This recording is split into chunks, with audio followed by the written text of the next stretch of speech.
Assalamualaikum warahmatullahi wabarakatuh. Kami dari kelompok 5 akan menjelaskan biomekanik dan kinesiologi di bagian wrist dan hand. Perkenalkan, saya Syafina Naramani Agidia. Saya akan menjelaskan anatomi tulang di bagian wrist dan hand. Tulang pada pergelangan tangan dan tangan ini dibagi menjadi 3 kelompok utama, yaitu tulang karpal, metakarpal, dan falang. Yang pertama adalah tulang karpal. Nah, tulang karpal ini terdiri dari 8 tulang pendek yang tersusun dalam 2 baris, yaitu baris proksimal dan baris distal. Baris proksimal terdiri dari scapuloid, lunate, triquetrum, dan pisiform. Sedangkan baris distal terdiri dari trapezium, trapezoid, capitate, dan hamate. Tulang-tulang karpal ini berfungsi membentuk struktur pergelangan tangan serta memungkinkan berbagai gerakan fleksibilitas pada pergelangan tangan. Kode unik AWH27. Selanjutnya adalah tulang metakarpal. Metakarpal ini terdiri dari 5 tulang panjang yang membentuk kerangka telapak tangan dan diberi nomor 1-5 dari lateral ke medial, yaitu dari ibu jari sampai ke kelingking. Nah, setiap tulang metakarpal ini memiliki 3 bagian utama, yaitu basis, shaft, dan head. Nah, bagian head ini berartikulasi dengan falang dan berperan dalam pembentukan buku jari saat tangan mengepal. Yang terakhir adalah tulang falang.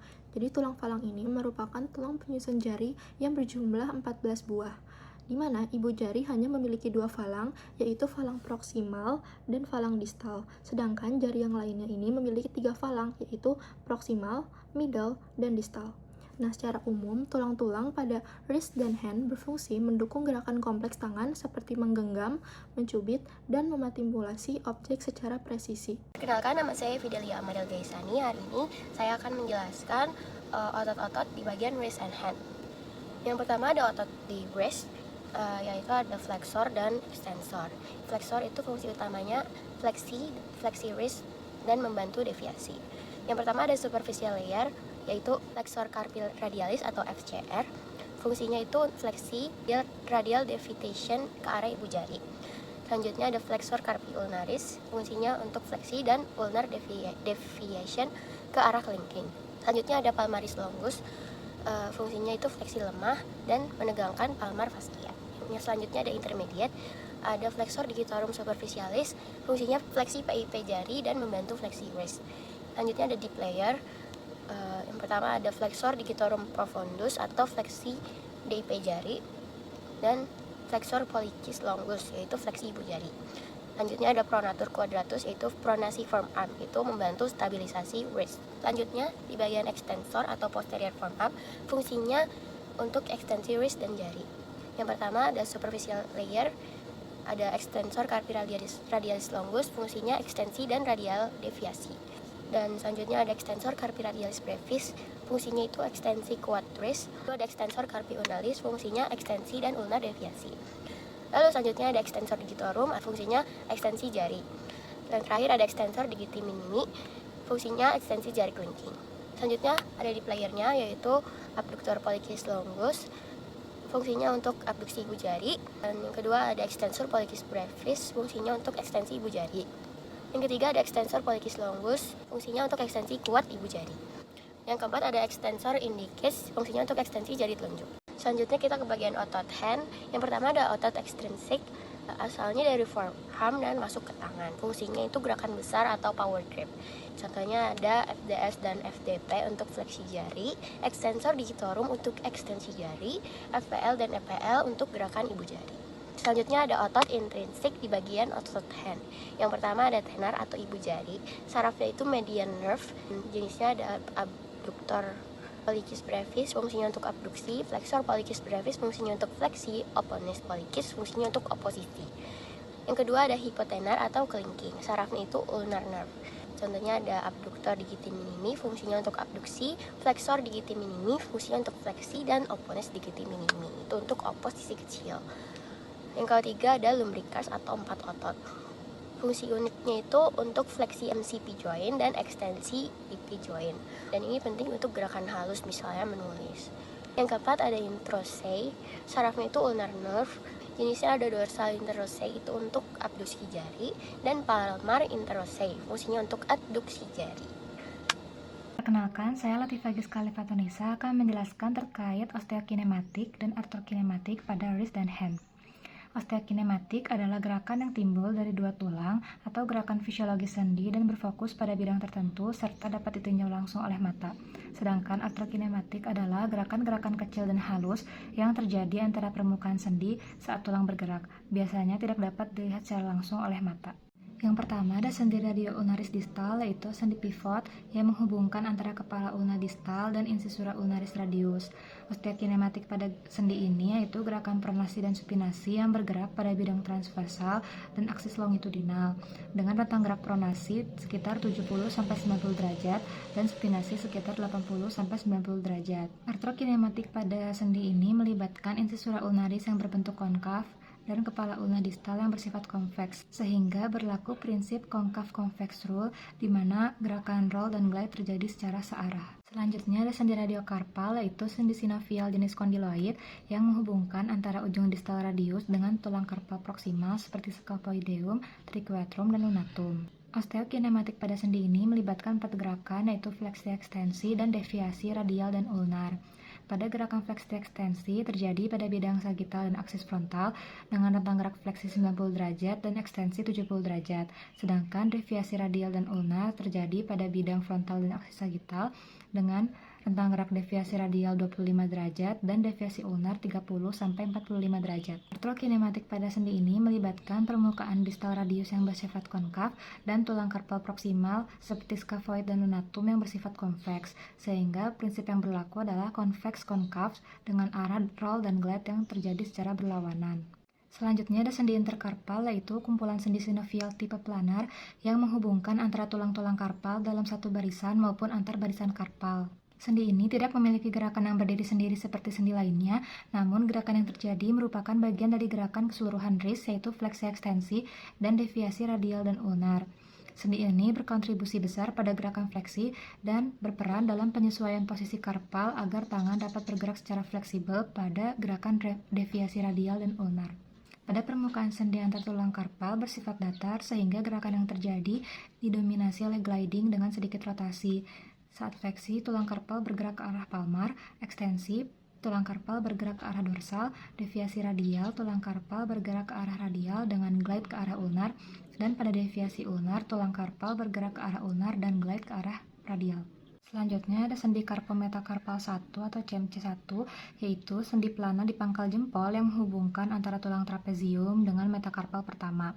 Gerakan yang terjadi pada CMC1 ini meliputi fleksi ekstensi pada bidang frontal aksis sagital dan gerakan abduksi-aduksi di bidang sagital aksis frontal. Dengan masing-masing rentang geraknya, gerak fleksi pada rentang sudut 40 derajat, gerakan ekstensi pada rentang sudut 15 derajat, gerakan abduksi pada rentang gerak 25 derajat, dan adduksi dalam rentang gerak 20 derajat. Pada gerakan fleksi ekstensi, permukaan metakarpal 1 bersifat konkav terhadap trapezium yang bersifat konveks sehingga terjadi roll dan glide secara searah. Dan pada gerakan abduksi dan aduksi, metakarpal 1 bersifat konveks terhadap trapezium yang bersifat konkav sehingga arah roll dan glide-nya berlawanan. Kode unik J13M24. Selanjutnya ada CMC 2-5, yaitu sendi sinovial atrodial yang menghubungkan antara tulang karpal dengan dasar tulang metakarpal dari jari telunjuk hingga jari kelingking. Osteokinematiknya pada CMC 2 dan 3 hampir tidak bergerak atau sangat stabil, sedangkan CMC 4 dan 5 memiliki mobilitas yang lebih besar, terutama dalam gerakan fleksi dan rotasi, sehingga memungkinkan tangan membentuk cekungan saat menggenggam objek. Pada sendi CMC 2-5 ini didominasi oleh gliding karena bentuk permukaan sendi yang relatif datar. Dan ada tambahan sedikit, yaitu spin pada CMC 4 dan 5 yang membentuk cekungan saat melakukan power grip. Selanjutnya ada sendi metakarpophalangeal atau MCP, yaitu sendi diartrodial jenis biaksial kondyloid yang menghubungkan kepala tulang metakarpal dengan basis phalanx proksimal. Osteokinematik pada MCP1 yaitu fleksi 90 derajat dan ekstensi 60 derajat pada bidang sagital, kemudian abduksi 50 derajat dan aduksi 40 derajat pada bidang frontal.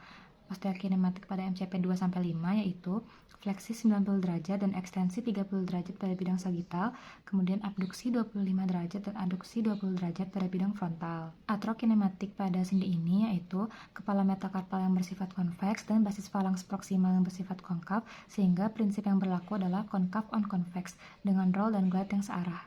Selanjutnya ada sendi interfalangeal yaitu sendi axial hinge yang menghubungkan antar falangs pada jari tangan. Sendi ini terdiri dari dua jenis yaitu PIP atau sendi proksimal interfalangeal dan DIP atau distal interfalangeal, kecuali ibu jari yang hanya memiliki satu jenis sendi interfalangeal. Pada sendi ini terdapat gerakan fleksi ekstensi yang terjadi di bidang sagital dan aksis frontal dengan range of motion pada ibu jari sekitar 90 derajat. Kemudian fleksi ekstensi pada PIP 2-4 terjadi dalam rentang gerak 110 derajat dan pada PIP 5 terjadi dalam rentang gerak 135 derajat.